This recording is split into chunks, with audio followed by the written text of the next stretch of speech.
Mic check, 1, 2. Mic check, 1, 2. Are we back? I think we're back. Hello, welcome to Son of a Preacher Man.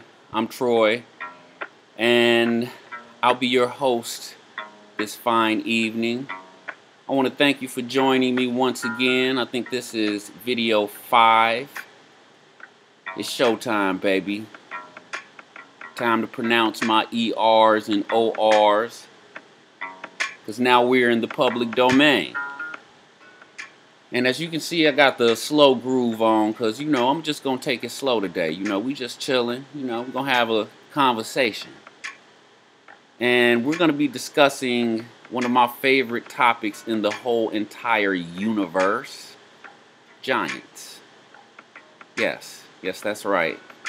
I'm a grown man. And I said we'll be discussing giants. My favorite topic in the whole universe.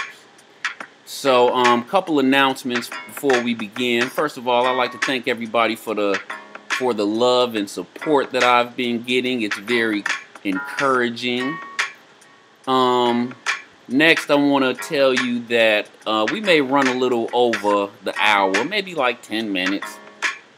No big deal, because this is a very important topic to me. It's very personal, close to my heart, because I've been researching giants for a very long time now. I started about 20 years ago, and I'm gonna get to that. I'm gonna tell you a story about what prompted me into my obsession with this topic. So final announcement, make sure you hit that like and subscribe button for your boy. Appreciate that. So, like I said, I was researching this topic a long time ago, long before it was popular. If you can believe it, I used to get a lot of ridicule, people thought it was funny that I believed in giants, They thought that was cute or something, Ha ha. Troy, the boy that believed in giants, So we'll get to all that in due time. I think that's all with the announcements. I'm going to start this discussion / lecture with a little story of mine. You see a habit forming? Yeah, stories are getting kind of habitual there. So, it was, I don't know, it had to be like 2003, early 2000, something like that, 2003, 2004. It was like the late 90s. And I went to the livest party I have ever been to in my life. It was in Dayton, Ohio. I went out there with my brother Terry. And we'll talk about him in a second too. I went out there with my brother Terry. His best friend Donnie was like this star football player for like Central State University, and once a year or once every so often they had this big huge cabaret. And so I was old enough to go, and I was of drinking age, so I went out there. I took my best friend Raj out there with me, and while we was out there, we met all my brother Donnie's football buddies and all his friends. And, we went and stayed at this house, this friend of his, until we got ready for the party. And one of the guys at the house was this NBA player, or he used to play for the NBA. He was like 7'4". He was a center. He had played for a couple years for, I don't remember even what team. But the point is, this dude was humongous. He was 7'4". His head was like the size of a horse. It was incredible. I had never seen anything like him ever in my life, and neither had my boy Raj. We were just astounded. Okay, so we sitting around. Now this happened a long time ago, so I can talk about this. I think statute of limitations been passed. So we was all sitting around smoking reefer. And, I went, it was, I had to pass it to him. And so I got up to pass it to him because it was his turn to hit the reefer. So I got up to pass it to him. He said, oh, no, don't worry about that. And he reached up across the room without getting up off of the couch. He reached up and his arm came across the room. His hand came across the room and it just never seemed to stop coming. And it came all the way across the room and it grabbed the reefer from my fingers. His long ass branch like fingers grabbed the reefer and took it away. And like my hand was trembling. I was like, and the whole time, I'm not exaggerating, me and my boy Raj, we just stared at him like, and it got so bad to the point like I literally apologized to this man. I said, dude, I said, I'm sorry. Like, me and my boy, we don't mean to stare, but we just ain't never seen nothing like you. I'm sorry, no offense. He's like, it's cool. He was a cool dude, man, but like honestly, it wasn't just his height. His proportion, you know, his head, the size of his head, the size of his hands, the size of his feet. I mean, they stretched literally across the whole living room. He couldn't even stand up straight because the ceiling, it wasn't really tall enough. I mean, my boy Raj, you know, he ain't no little dude. I mean, he's the running back for the football team. Well, actually, technically, we were both on the football team. Raj was the running back. I played in the band. But we both supported the football team. It depends on how you look at it. I was definitely accepted by the football team as family. Okay, so, you know, like I said, we played for the football team, so, you know, we wasn't no little dudes, you know what I'm saying? Raj, you know, he's a little bigger than, you know, he's a little buffer than me, you know what I mean? He's a running back, you know what I mean? So, but we wasn't no little dudes, and this dude he was like a horse or like an animal. When you're not used to seeing a human being that size, I don't know if any of you have ever seen somebody that size. If I'm not mistaken, he was 7'4". But if you've not seen a human being that size before, me personally, the only thing I had ever saw that big before was like an animal. So he like kind of was like an animal to me, like a horse. He was so big. Anyway, he was a giant to me. Like, to me, that qualifies. I understand 7'4", we got basketball players that tall. It's common. But back then, for me personally, giant. No doubt about it. Giant. So, I guess the question becomes, is that a giant? So let's get into this discussion.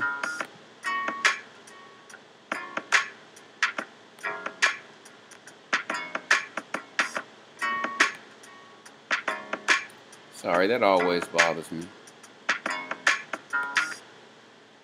So, giants are subjects of fantasy. Or at least they're supposed to be. We were all first introduced to them as children. They were characters in the fairy tales that we were told. But they were also told to our parents, and our parents' parents, and our parents' parents, and as far back as you can remember, and probably even farther than you can remember. Giants have been with a part of human society for a long time. We use words like wonder, fearsome, and terrible to describe them. The very thought, the very contemplation of a giant let alone, I mean, anything gigantic, but the very thought of a giant man, it just sends your imagination soaring. It can turn a distinguished gentleman into a kid right there on the spot. And like I said, we were introduced to them in our childhood years, and they never left. They are still with us through our childhood years. And now they've become so commonplace in our society that they go unnoticed. We have the Jolly Green Giant here. Everybody should know him. I've known the Jolly Green Giant since I was a kid. Hold on, because this thing is annoying me. I know you can't see it, but I can see it, and it is annoying me. Yeah. Bad. Okay. So, say what you will about the Jolly Green Giant. He sold a lot of beans, okay? Your boy got his beans on. Paid. Still getting paid, I believe. So, next we have one of my favorites, Paul Bunyan and his big blue ox. And he was my favorite mostly because of the big blue ox. I would give up some height so I could ride that thing. You know, he definitely not, you know, being used to his full potential. I don't know if you can see the little people down here. Look at these little people down here.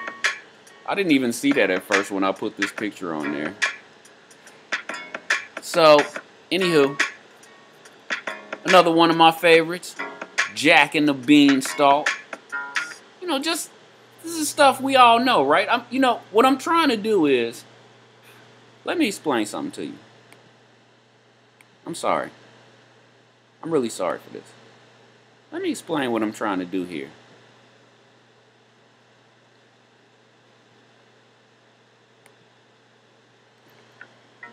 What I'm attempting to do is start from a place of agreement. When I debate people, I always try to start from a place where we both agree. That way, I can see exactly where we disagree. I can pinpoint it. We start at a place of agreement, and then I know, or possibly, we're going to come to a place where we split. And so, I like to be able to pinpoint that place so I can drive my points home at that specific spot. You get what I'm saying? Okay, I don't want to take up too much time. So, I hope we're all in agreement right now, because I got a feeling on this subject, I got a feeling we may part ways pretty soon. Maybe not. So, Jack and the Beanstalk. You know, the giant, the goose laying the golden egg. We've all heard these stories. We all grew up on these characters. And that's what we think of when we think of fairy tale giants. Now, these are the real giants. If you see, this is Shaquille O'Neal in his prime. Look at that boy, lean, mean. Kobe Bryant standing next to him is no shorty. Kobe Bryant is like, what is he, like 6'7", 6'8"? Kobe Bryant is a big dude. I don't know what you thought. I know they look like regular sized people here on this picture, looking at it from the comfort of your home or at your cubicle at work, which you're probably not even supposed to be watching this.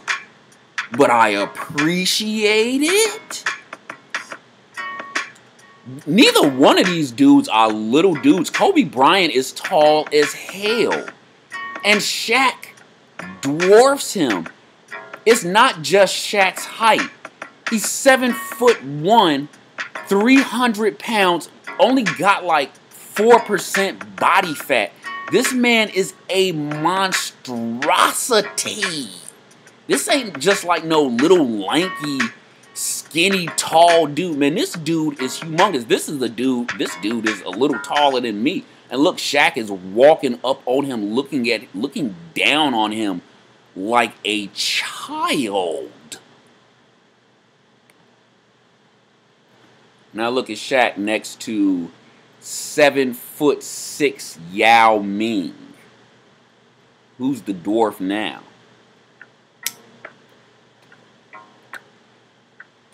Are we still on the same page?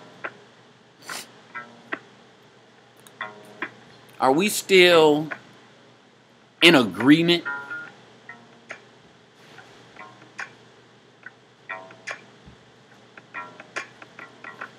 These are modern day giants. These are the giants of the real world, not fantasy giants.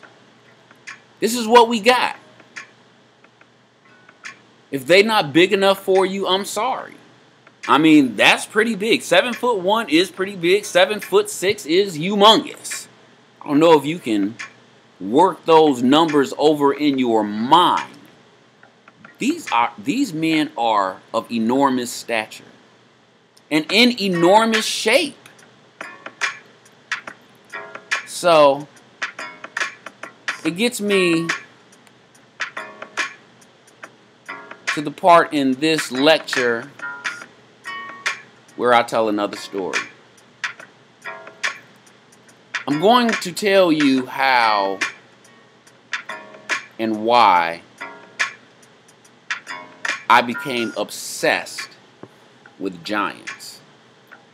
So it began, again, you know, I said that party was in 2003. That party wasn't in 2003. That party was in the late 90s. Yeah, because I had just, I was 21. I graduated in 95. So yeah, 3 years later. It was about 98, 99, something like that. Actually, I think it was 98. Anyways, it was about 2003, this story that I'm about to tell you. It happened in about 2003, 2004. I got invited to a friend's house. My friend Bryant, he invited me to his home, and he had a surprise for me. Sounds suspicious, right? Yeah, I thought the same thing. He said he had this tape. It was back when people were still watching like VHS sometimes, you know what I mean? He had this tape. I don't know if it was a tape or a CD. It don't matter.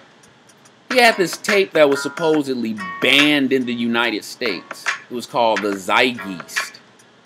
I don't know if I'm pronouncing that right. Something like that. The Zeitgeist. And so he swore, he knew that I did like research the Bible all the time, argue with my father about stuff all the time, that would, you know, argue with him about everything biblical. I would tell him about it. We was good friends. And so he invited me over because he claimed to have this tape that disproved the Bible, and it disproved me and the stuff that I said. And so it was pretty tempting, you know what I mean? I knew it was a trap, but, you know, I just couldn't resist. So I get over to his house, and it's this other dude named Kenny that I know through my older brother. He's over there. I'm like, I didn't even know Brian knew him. And then there was this other shady-looking character there who was very shady-looking. He had the demeanor of a straight-up serial killer. I'm going to be honest with you. He made me very nervous. You know, I'm like, maybe I should lose this debate on purpose. So, anyway, to make a long story short, I chopped suey they arguments up like Jet Li. It was, I mean, made a mockery out of their little video cassette. You know what I mean? Proved all my points, backed it all up. Stellar performance. Bravo. Bravo. But then I made the mistake of bringing up giants. I can't even remember exactly why. I was using the story of David and Goliath as a reference to make a point. I wasn't even like talking about the story of David and Goliath. It was kind of more like a, hey, yeah, you know, just, you know, like in the story of David and Goliath. And So I'm telling this story, and the first thing I noticed was that nobody was interrupting me. I said, that's odd. This is a debate. Somebody's always interrupting you. There's yelling and screaming and swearing and cursing. And then when you debating black people, there's always a potential for violence. Let's just be honest. So I noticed nobody was interrupting me. So I looked around the room. People was snickering and chuckling and, you know, covering their mouths and shoulders going up and down. I'm like, what? So I'm like, what, dude? So my boy Kenny,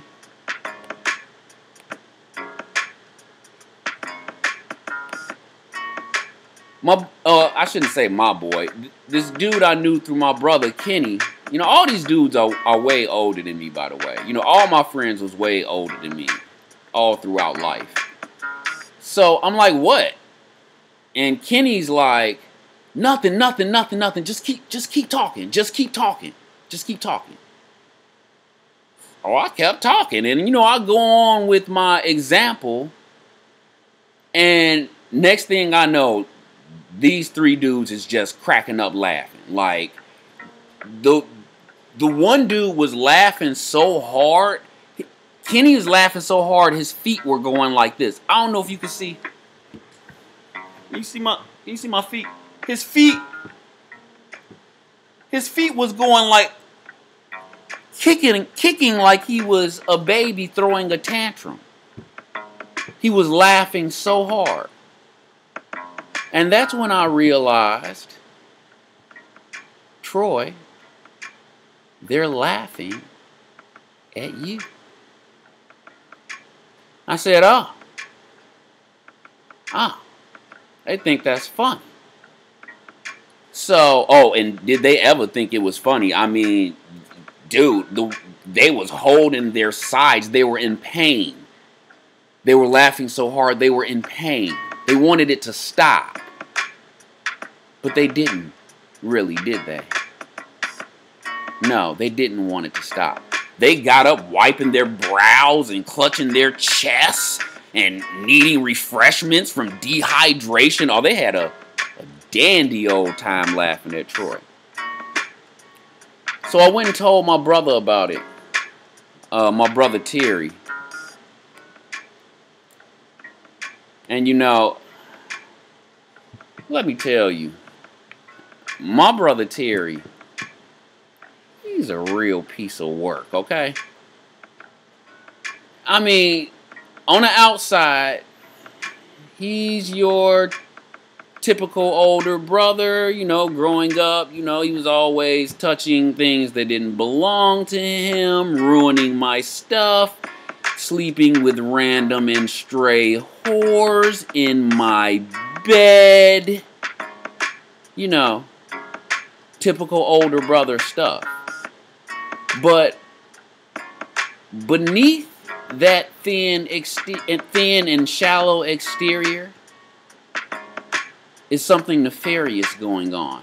My brother has the unique ability to antagonize and be intolerable and to say ignorant things, vulgar things, offensive things to a degree you have not yet experienced. Now, because I grew up in such close proximity to my brother, I've had the time to research and study him in his natural habitat. And this is what I've come up with. He's a primordial creature, primitive in nature. Yes, capable of performing various small tasks and problem solving, but don't let him fool you. He's a savage beast. Ignorant as all hell. Make no mistake about it. He is his father's son. And like his father, he doesn't agree with anything I say. He doesn't agree with me at any time. He's always there to antagonize. He stands in opposition to every idea, thought, inclination that I have ever had. So, I go to this man and I tell him about what happened at my friend Bryant's house, how they laughed at me when I brought up giants. And I don't know what my friend Bryant is like 6'5". I don't know what he was laughing at. We was talking about his ancient cousins. So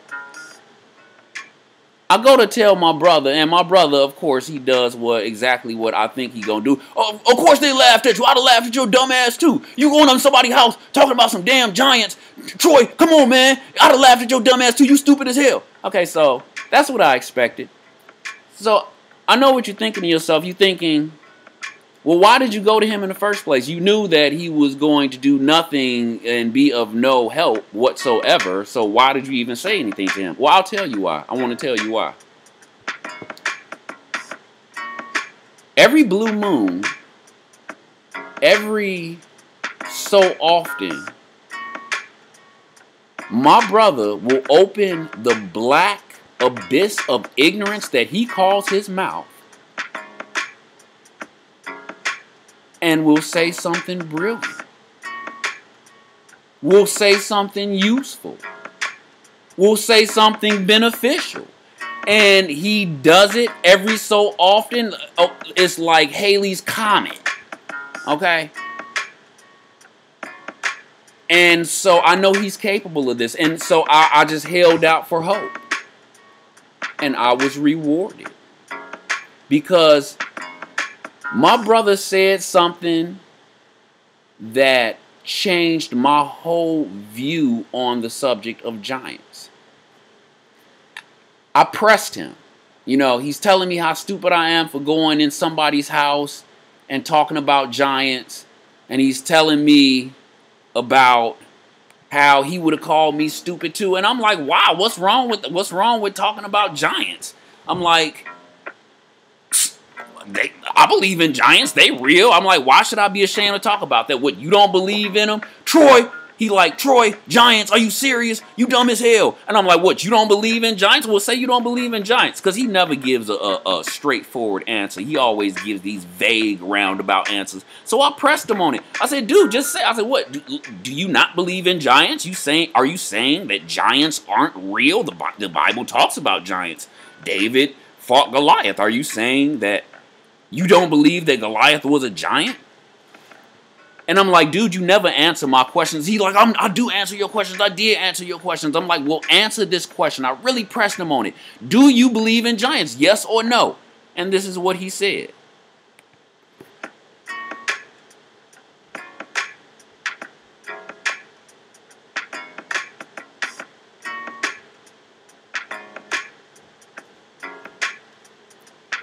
Yeah, I tried to warn you. But I know this is offensive and vulgar to a lot of you, but if you read between the lines, not at what he said, but what he meant, he made a good point. I gotta give it to him. Kudos, bro. I can dig it. I can dig it. You see, what my brother was saying was, explain to me what the hell a giant is, and I'll tell you if I believe in it.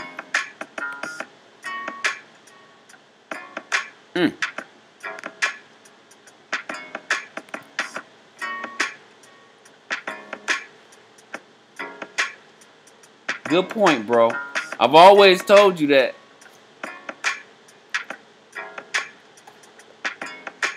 Damn good point.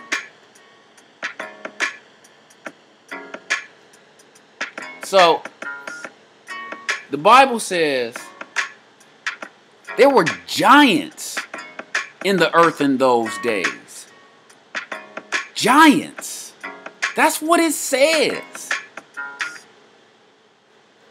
And also after that, when it says also after that, it means after the flood. It says there were giants in the earth in those days. When it says in those days, it is talking about the days of Noah. And it says, and also after that, it is talking about after the flood. When the sons of God came in unto the daughters of men, and they bare children to them, the same became mighty men, which were of old, men of renown. What does that mean, men of renown? That means great men of legendary status. The Greek gods, Zeus, Aphrodite, Apollo, Mercury, Jupiter and Ares, men of renown, men of legends that have passed down through the ages, untarnished, undaunted, dauntless.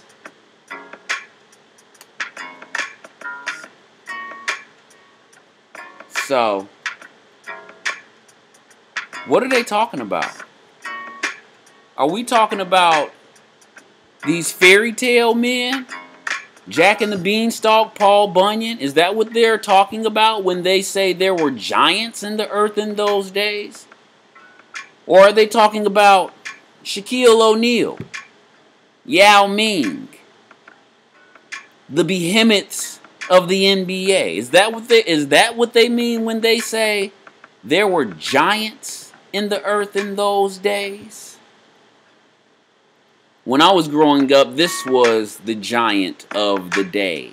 7 feet tall, 500 pounds. Andre the Giant, y'all.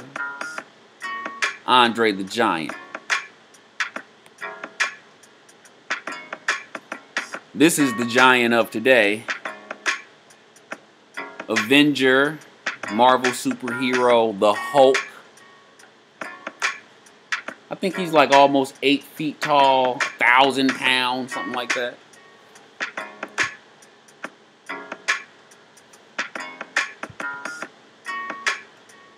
But let's get real. Nowadays, we see giants every day. Not all the time, but it's common to see big people. Not just in the NBA. Like I said, the NBA player I met, we were smoking reefer in Dayton, Ohio, for this humongous party called the Cabaret. Now talk about subject for another video. I mean, I have to check the statute of limitations on that one too. But man, that party was live. But this is not like uncommon to see men of this size in everyday life. It's not common to see it often, but it's not uncommon to see it. I'm still hoping we're on the same page. I'm still hoping that we're at a place of agreement. Do you think these photos are photoshopped? Do you not believe them? Do you think this is a hoax? Because I'm going to tell you. Let me say something to you real quick.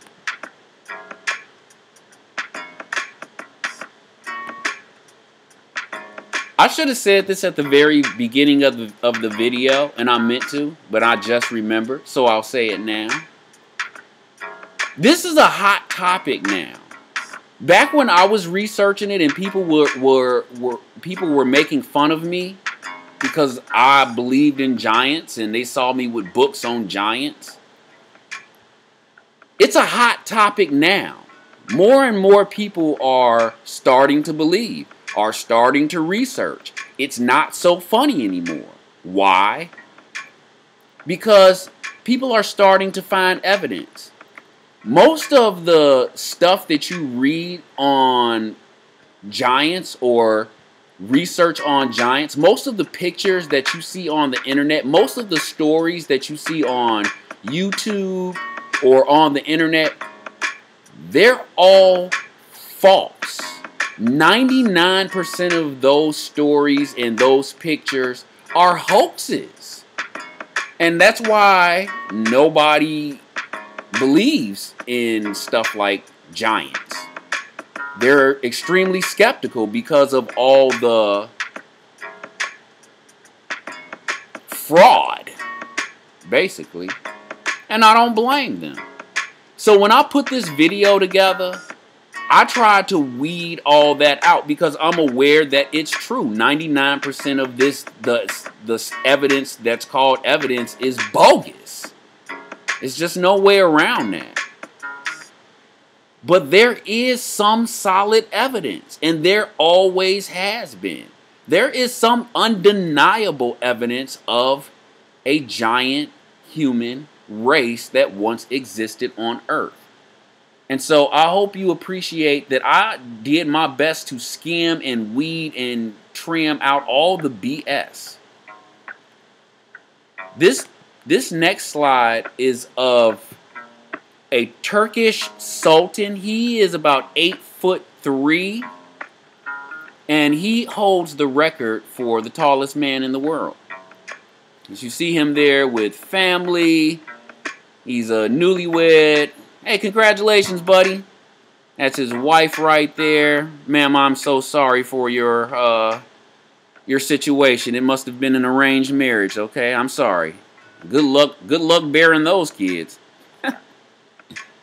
So he holds the record for the tallest man in the world right now. 8'3". Look, you can barely fit his big ass in the picture.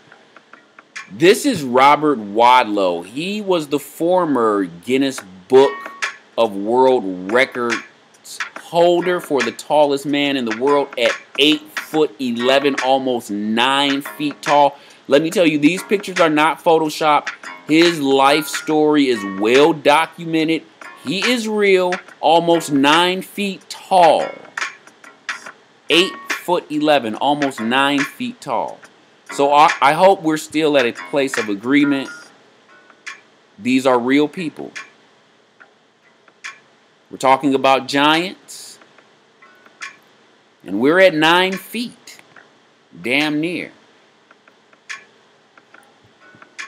This is all over the world. These photos aren't new. Some of you may have already seen these. It's not a new thing. We've had 7, 8, 9 footers, and we've had evidence of them. We know this to be true.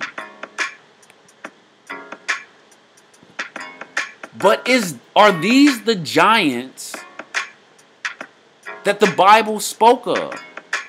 Is this what the Bible is talking about when it says there were giants in the land in those days?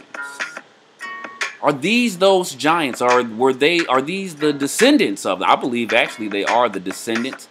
But is the Bible talking about 7, 8, 9 footers? Look at this behemoth. My God, he is big as all get out. Just ridiculous. God, he's Frankenstein. Lumbering. God. Okay, I'm sorry. It's just still amazing to me even now. So look at that. These dudes got to be over 8 feet tall. Easy. Easily. I want you to look at these brothers. You can't really tell how tall they are from this picture. I don't know if you can see their ages and heights down here. This one to the far left. This is Shade. He's aged, it looks like 18. He's 7 feet 8 inches. This is his brother Gus. He's 24. He's 7 feet 10 inches. Frank here, the second from the right. He's 7 feet 11 and a quarter inches. He's 24. And this last guy over here, Jack, is 7 feet 11 inches and a quarter. These guys are 8-footers, the Giants, Texas Giants, the Shields brothers. Huge men. Huge men. These men dwarf Yao Ming. Look at this dude. You know he too damn big. Look at his knees. You know he doesn't even want to get up ever. You know he's got to be at least 7 feet, probably 8.5 feet tall. Real pics, folks. And women too. This lady has to be 8 feet tall, easily. She's easily 8 feet tall. Behemoth of a woman. I ain't scared. I mean, it's kind of like, I don't know, it's kind of like sexy. A big old tree like that. I didn't chop some trees down, not that big, but man, yelled timber. So, here we go.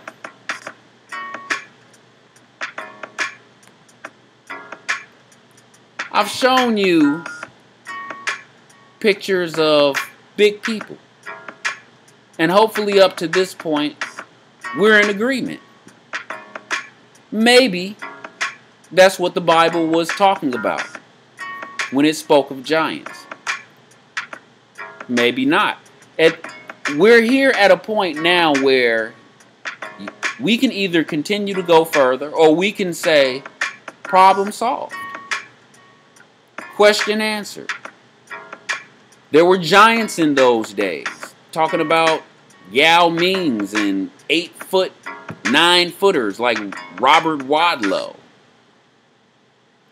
Or we can see how deep the rabbit hole goes. But we're at a point where the further you go back in time, the less technology you have, the less evidence you have. As we go back in time, we don't have pictures anymore. Well, the pictures become, they start to, there's less and less of them. And what you have is oral accounts, written accounts. And you have to make a decision if that's okay with you. Some people are of the mind, I believe what I can prove. I'll believe what I see. My man Pimp, what's up, Darnell? Much love. Thank you for your support. My man Darnell gave me a thumbs down and commented when I said that the earth wasn't flat. He commented that yes, it was flat. He said, I've never seen a circular earth, so I don't believe that. And that's fine. Some people are like that. They believe what they can see. And that's safe. So we're at a point where you're either going to continue on and hear the evidence out and accept the evidence for what it is, written in oral accounts, or you're like, no. Either show me at least a good photo or put a damn giant up in front of me. So I may lose some of you. But for the ones that I don't, let's continue and see how accurate we can be in discovering what and who these giants were. So we're going back through time. I showed you slides of this century, maybe as far back as the 17th century. Now we're in the 16th century. And it's 1519. and a man named Fernando de Magalhães, whatever, otherwise known as Magellan. He's a Spanish explorer, and he's going around the world and ends up in what is today called Argentina. And on the way back, he actually dies. A lot of people on the voyage die. I think 200 left out and only 19 made it back. And one of the 19 who survived the voyage round trip was his autobiographer and journalist. And in 1525, he wrote a book called Report on the First Voyage Around the World. And he detailed Magellan and his experience on this voyage. And they talked about how they ran into a Indian tribe of enormous stature. Giants, they called them. And they dubbed them the Patagonian Giants. Now, Magellan's men, and his journalists, they came back to Spain with these wild stories of these wild men. They said that they were sailing along the coast of what is today Argentina when they saw a humongous man, a giant man of enormous stature, dancing on a beach, throwing sand in the air, throwing it in his hair, singing to himself, babbling his strange language.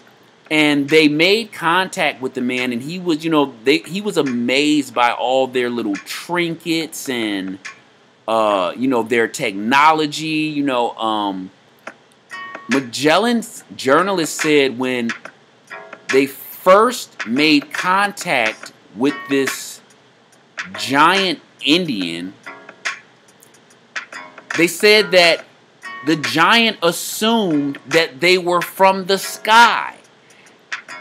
The journalist said that the giant made a gesture with his finger and pointed towards the sky, as if to say, were they from there? Now that is very interesting, and I want you to remember that. I want you to remember this Indian giant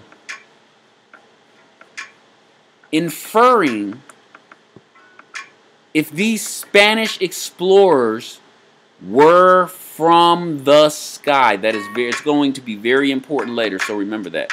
So Magellan made these wild claims about how these men were so big that he only came up to their waist, and how their wives were almost as big, and how, they were just like truly giants. Magellan even tried to, capture two. He did manage to capture two of the Indians and attempted to bring them back to Spain. And it didn't work because they died, and Magellan died, and, most of the crew died. Like I said, 200 set out on the voyage, only 19 made it back. And you may say to yourself, well, Troy, why didn't they just bring the dead body back? Well, why do you think all those people died from sickness and disease? Do you really want to roll those dice and, try to keep a dead body on board as it decays and, no. So after Magellan came back with these, after Magellan's journalist came back with these wild stories and published his book, of course, naturally, explorers from everywhere started going back and trying to find this Indian tribe. And many of them came back, and some of them said, yeah, Magellan was, he was telling the truth. There were giants there. Some came back and said, no, Magellan exaggerated. There were some tall people there, maybe 6 or 7 feet. So about 100 years later, in 1625, I believe, or 1621, somewhere around there, an English explorer named Sir Drake decided that he was going to put an end to all the speculation and rumor, and he was going to find out for himself and get to the bottom of this giant tribe, this Indian giant tribe of Indians. So he explored the same area, and he came back and he published his findings, basically just putting down Magellan and, you know, making it about a race thing and saying, you know, I guess the Spanish didn't think the English would follow up on their wild claims.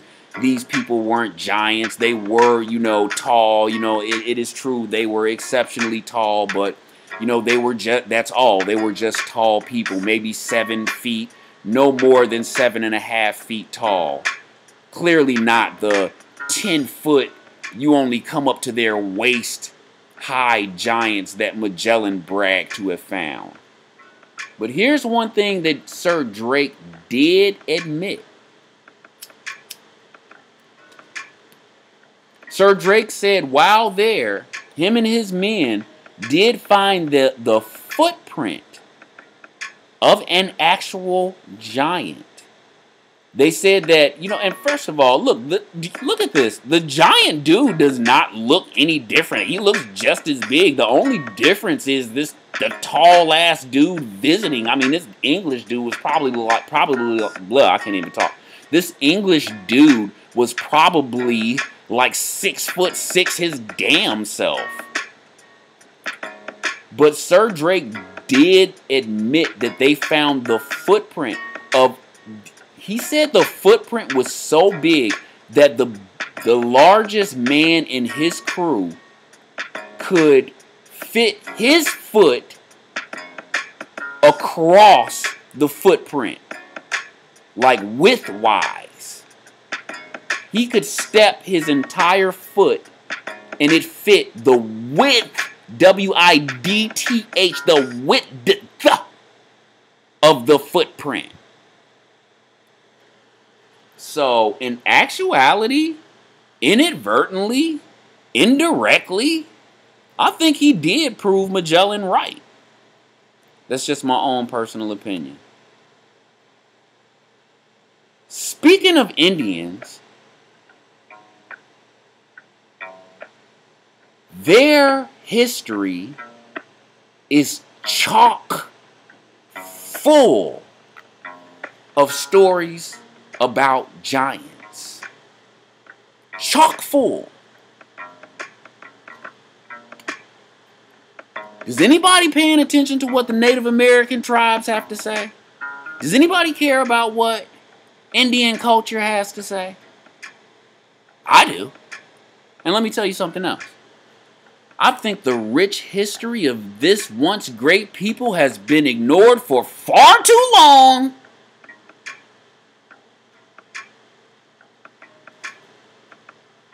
Native American culture goes back thousands and thousands of years.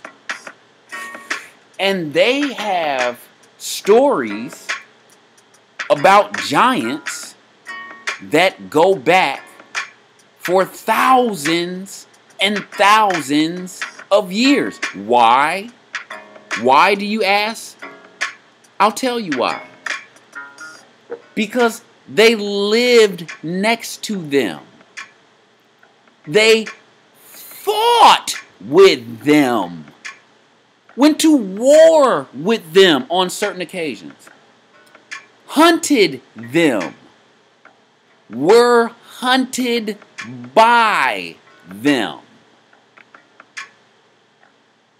That's why I feel like their word carries some weight, or it should. Listen to this. Chief Rolling Thunder of the Comanche tribe in 1857 gave the following account of a race of white giants. His words, not mine. His words. Innumerable moons ago, a race of white men, 10 feet high, we're at 10 feet, and far more rich and powerful than any white people now living. When he says now living, he meant back in 1857. far more rich and powerful than any white people now living here. And they inhabited a large range of country extending from the rising to the setting of the sun. That means everywhere. Their fortifications crowned the summits of the mountains, protecting their populous cities situated in the intervening valleys. He says they excelled every other nation which was flourished. When he means flourished, he means which was civilized as much as people could be civilized at that time. They excelled every other nation which was flourished, either before or since. He is really heaping a lot of praise and rank on these people.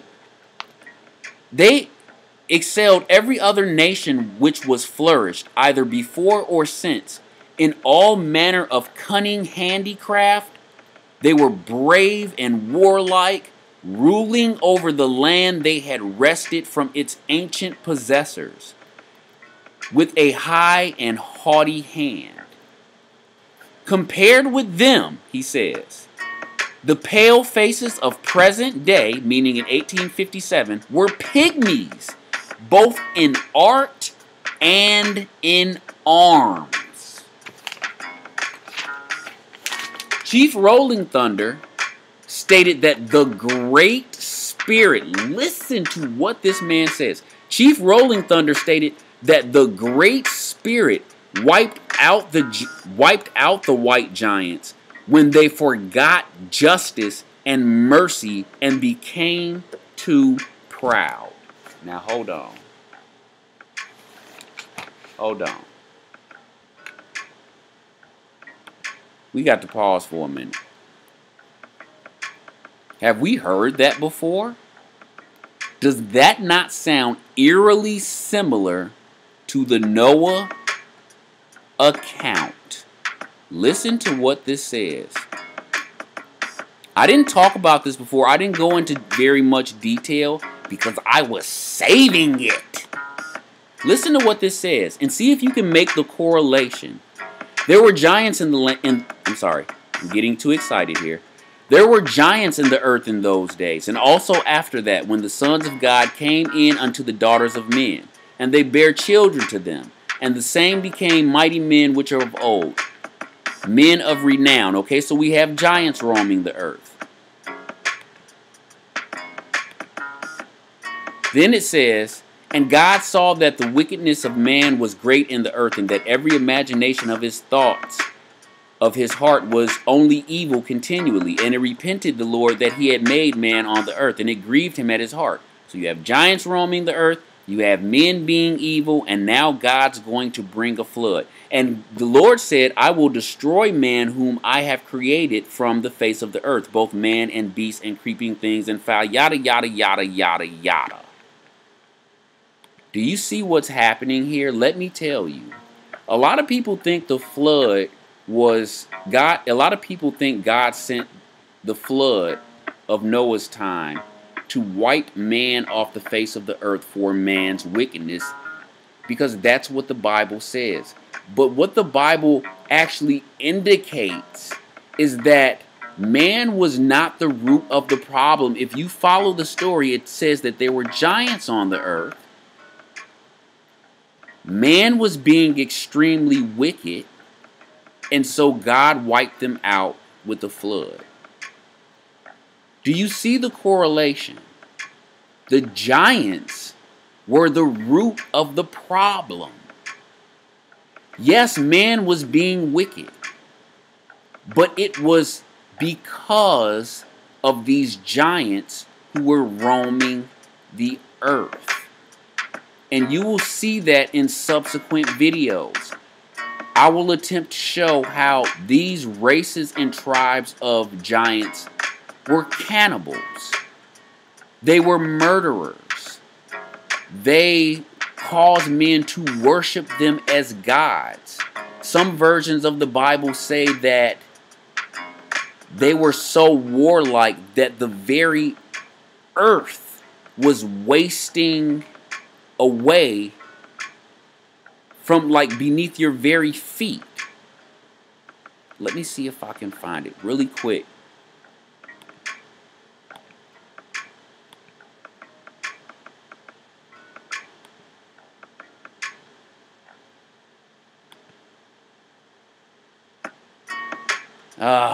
Okay. There's a verse. Oh, I thought I had it in here. There's a verse, and it talks about how violent things had gotten on the earth. And it also correlates with these giants. They were the root cause of all the violence, of all the chaos, and all the mayhem. Remember I said in Noah and the flood, my last video, how God found grace, how Noah found grace in the sight of God. And I said it was because Noah had separated himself from whatever was going on in the earth in those days. And what was going on in the earth in those days was a lot of murder and a lot of false idol worship and just the worst things that you could possibly imagine. Like, that's what the Bible says. It says that, listen to what it says. God saw that the wickedness of man was great in the earth, and that every imagination of the thoughts of his heart was only evil continually. And I can't find the other verse, but it talks about how violent the earth had gotten. And so what I want you to see is the correlation between these giants and the flood. Yes, man was being wicked and evil, but it was due to these giants. They were the root cause. They were the reason that God wanted to bring this flood, and that they were the reason he did bring this flood. So I'm out of time, really. You know, we just made an hour. I'm going to just talk about this last story. And I think it's important because I'm setting up for my next 2 videos with this part 1 of Giants, Men of Renown. This is all a setup, okay? I'm setting you up, baby. I'm letting you know now. So this is, God, what is this lady's name? Sarah Winamooka, okay? And she is a Paiute Indian. And she wrote a book in, I think, the 1800s. Something like that, late 1800s. About her people. And in the book, she talks about a giant race of cannibal Indians that her tribe went to war with. She says that, I forgot what she called them, the Meta or Ceta. I don't speak Native American. I'm not about to humiliate myself on in a national public domain. They had a really weird name. And she said, and this is the whole reason I put her story in this video. Because she gives such great detail about this Indian tribe that she says hunted her tribe. This tribe of cannibals, she said they were red-haired giants who would come and raid her tribe and take captives, capture people from her tribe to take them back and eat them. I don't know, my voice went really high. Eat them. Did you hear what? Eat them. Eat them. And she's talked about how, you know, in Lovelock Cave, I believe is in Arizona, it's like a tourist attraction. And she talked about how many, many, many moons ago, her people rallied together with their enemies, with the rival tribes in the area. And she said their numbers were more than 800 strong, and they rallied together to make war with this red-haired giant Indian tribe. And they made war with them, and their purpose was to wipe them out, because this giant red-haired tribe had been hunting and eating them for generations, and this is not the first story I've heard.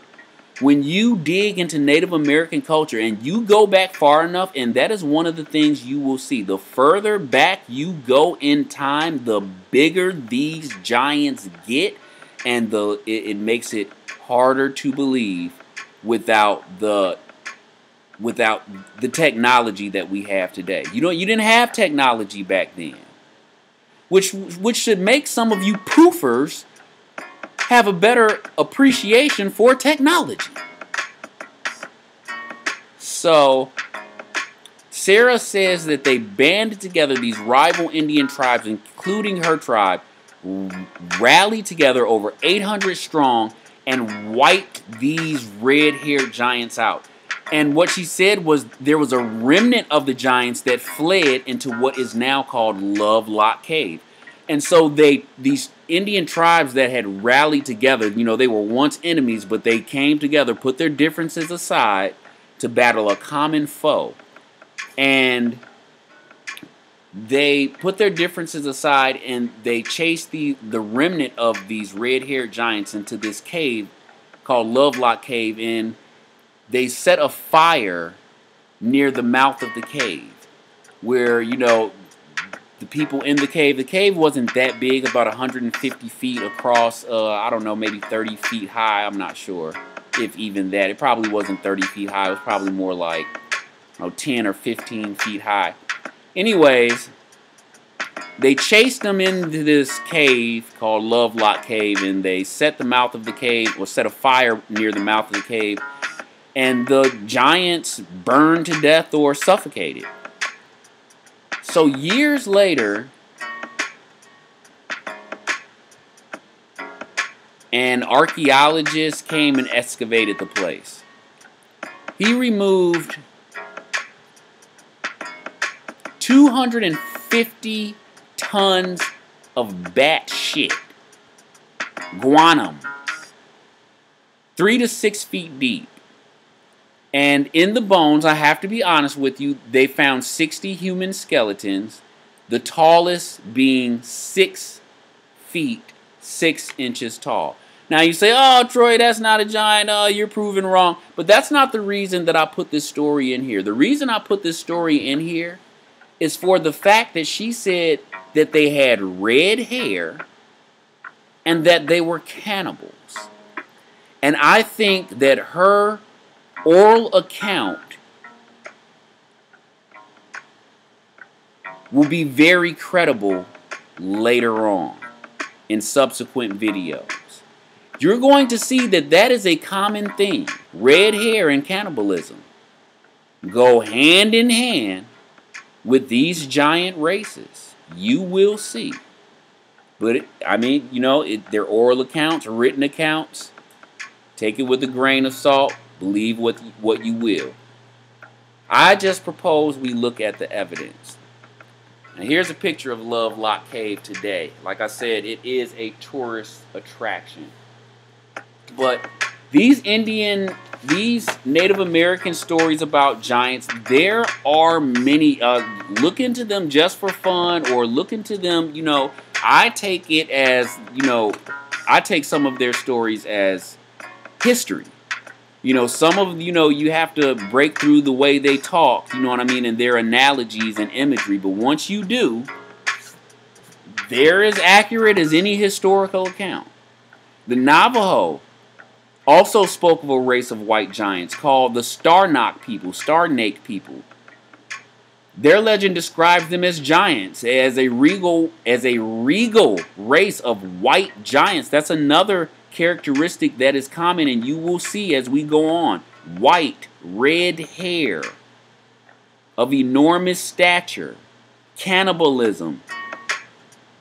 He says they were a regal, meaning royal. Regal means royal. Race of white giants endowed with mining technology. This is another common thing that you will see among these people, that they were highly advanced. Their technology, they were further along in their technology than any of their neighbors, than any of the people around them.